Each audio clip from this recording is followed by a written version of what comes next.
2026 সাল হতে পারে ফিনল্যান্ডে আসার আপনাদের জন্য শেষ সুবর্ণ সুযোগ। কেন কথাটা বলছি সেটা জানতে হলে দেখতে হবে সম্পূর্ণ ভিডিওতে।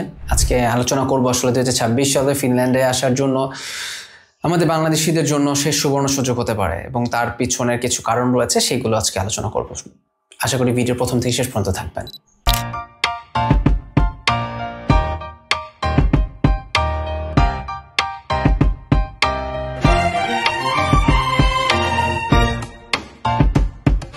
আসসালামু আলাইকুম, আমি নাজমুল আছি আপনাদের সাথে, ফিনল্যান্ড থেকে বলছি।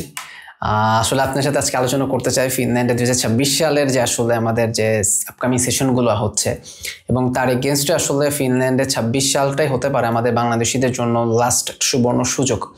কারণ আপনি যদি আসলে এখানে ব্যাখ্যা করি অনেকগুলো পয়েন্টস আলোচনা করতে হবে। তো পার্ট বাই পার্ট যদি আমি আসি, প্রথমত হচ্ছে হায়ার স্টাডিজের জন্য আসলে দিন দিন অপশন কিন্তু আপনাদের কমে যাচ্ছে। আপনি যদি 2 বছর থেকে 3 বছর আগে যদি চিন্তা করেন, ইউএসএ, কানাডা, অস্ট্রেলিয়া কিন্তু খুব ভালো একটা অপরচুনিটিস ছিল আমাদের বাংলাদেশিদের জন্য উচ্চশিক্ষার ক্ষেত্রে। বাট রিসেন্টলি ইউএসএর ভিসা রেশিও, অস্ট্রেলিয়ার হায়ার লিভিং এক্সপেন্স এবং কানাডার জব ক্রাইসিস, ভিসা রেশিও, পিআরের কমপ্লেক্সিটি সব কিছু নিয়ে কিন্তু আসলে এই 3টা কান্ট্রি অনেকের জন্যই আসলে বন্ধ হয়ে গেছে।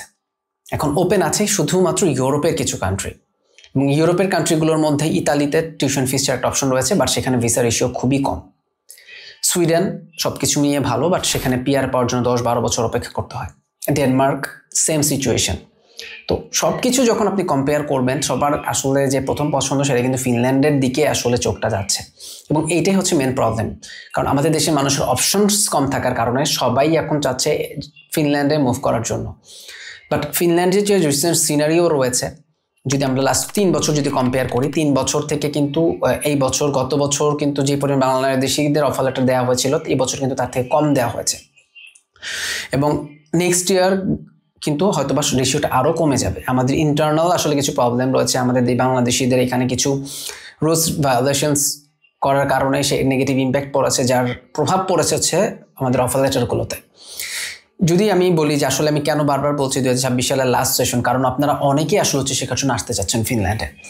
তো সেক্ষেত্রে আপনাদের প্ল্যানিং রয়েছে হয়তো বা 27 সালে আসবো বা 28 সালে আসবো। তো তাদের জন্য আমি বলছি যে আপনারা আসলে সময় ক্ষেপণ না করে 2026 সালটাকে টার্গেট করে ফেলেন। যদি আইএলটিএস স্কোর থাকে তাহলে তো অ্যাপ্লাই করতে পারছেনই, বাট মাস্টার্সে কিন্তু উইথাউট আইএলটিএস অ্যাপ্লাই করতে পারছেন। যদি আপনি আইএলটিএস প্রিপারেশন নিয়ে থাকেন, আমি বলবো যে আইএলটিএস প্রিপারেশনের সাথে সাথে উইথাউট আইএলটিএস অ্যাপ্লাই করতে থাকেন। যদি আল্লাহ কবুল করে ফেলেন সেক্ষেত্রে কিন্তু আপনারা উইথাউট আইএলটিএস অফার লেটার পেয়ে যেতে পারেন। সেক্ষেত্রে আইএলটিএসের যে প্যানিকটা রয়েছে সেটা কিন্তু আপনাদের নাও হতে পারে। আর ব্যাচেলারের ক্ষেত্রে আইএলটিএসে মাত্র 6 লাগবে, পিটিতে 55 লাগবে, যেটা খুব কঠিন কিছু না। ব্যাচেলারে যারা এইচএসসি মাত্র দিয়েছেন সাথে সাথে আইএলটিএসের জন্য ভর্তি হয়ে যান, বা যারা আসলে স্টাডি গ্যাপ রয়েছে, ফিনল্যান্ড স্টাডি গ্যাপ কোনো প্রবলেম না, আপনারা কিন্তু এখন অ্যাপ্লাই করতে পারবেন। স্টাডি গ্যাপ 10-15 বছর স্টাডি গ্যাপও কিন্তু ফিনল্যান্ডে ভিসা হয় রেগুলার বেসিস। তো সেক্ষেত্রে এই সিচুয়েশনগুলো যদি আপনি কম্পেয়ার করেন, যে লং স্টাডি গ্যাপ, ফ্যামিলি নিয়ে চলে আসা, ফ্যামিলির আনএমপ্লয়মেন্ট বেনিফিট পাওয়া, মাস্টার্সে যারা তারা 4 বছর, ব্যাচেলার যারা 6 বছর পিআর পাচ্ছেন, 7-8 বছরের পাসপোর্ট পেয়ে যাচ্ছেন, এত কিছু কম্প্যাক্ট করতে যেয়ে কিন্তু আসলে ফিনল্যান্ডে ইনফ্লোটা বেড়ে গেছে মানুষের। তার ফলশ্রুতিতে কিন্তু জব ক্রাইসিস ক্রিয়েট হয়েছে।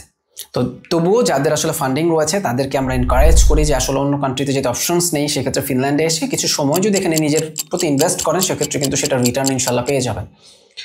এবং আরও বড় যে বিষয়টা রয়েছে যে ফিনল্যান্ডে কিন্তু আসলে যারা ইউক্রেনিয়ান ছিল তারা কিন্তু ধীরে ধীরে তাদের দেশে সুইচ করতে শুরু করেছে, যেটা আসলে আমাদের জন্য খুবই সুসংবাদ।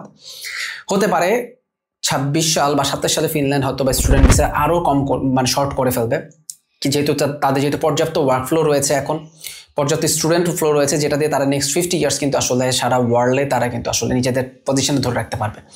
তো সেক্ষেত্রে কিন্তু তারা চাইবে যে একটা নির্দিষ্ট স্টুডেন্ট আসার পর তারা কিন্তু যে নরওয়ে যেটা করেছিল, নরওয়ে টিউশন ফিস কিন্তু ফ্রি থাকার পরে হঠাৎ করে এত টিউশন ফিস ইনক্রিজ করে দিয়েছিল, যে কারণে কিন্তু এখন আর কেউ নরওয়ে যেতে পারছে না।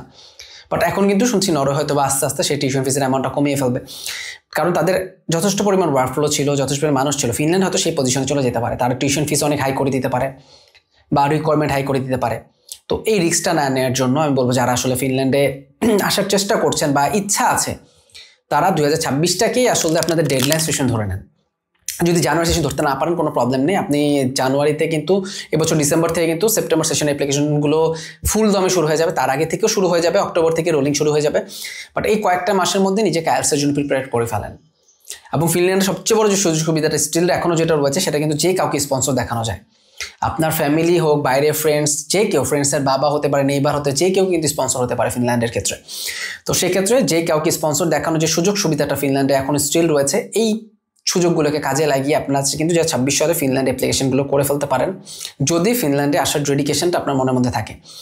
এবং কোন দেশে আসবেন সেটা নিয়ে যদি জানতে চান, আমার কিন্তু অলরেডি ভিডিও রয়েছে, বিভিন্ন কান্ট্রির বিভিন্ন ইনফরমেশন রয়েছে, সেগুলো ক্রস চেক আউট করতে পারি। এবং যদি আপনি আমার চ্যানেলে নতুন হয়ে থাকেন, অবশ্যই আমার চ্যানেলটা সাবস্ক্রাইব করে পাশে থাকবেন। এবং যারা পুরাতন আছেন সবাইকে অসংখ্য ধন্যবাদ আমার সাথে আসলে থাকার জন্য। লং জার্নিতে অলমোস্ট প্রায় 2 বছর হয়ে যাবে যে আমি আসলে আমার চ্যানেলটা স্টার্ট করেছিলাম।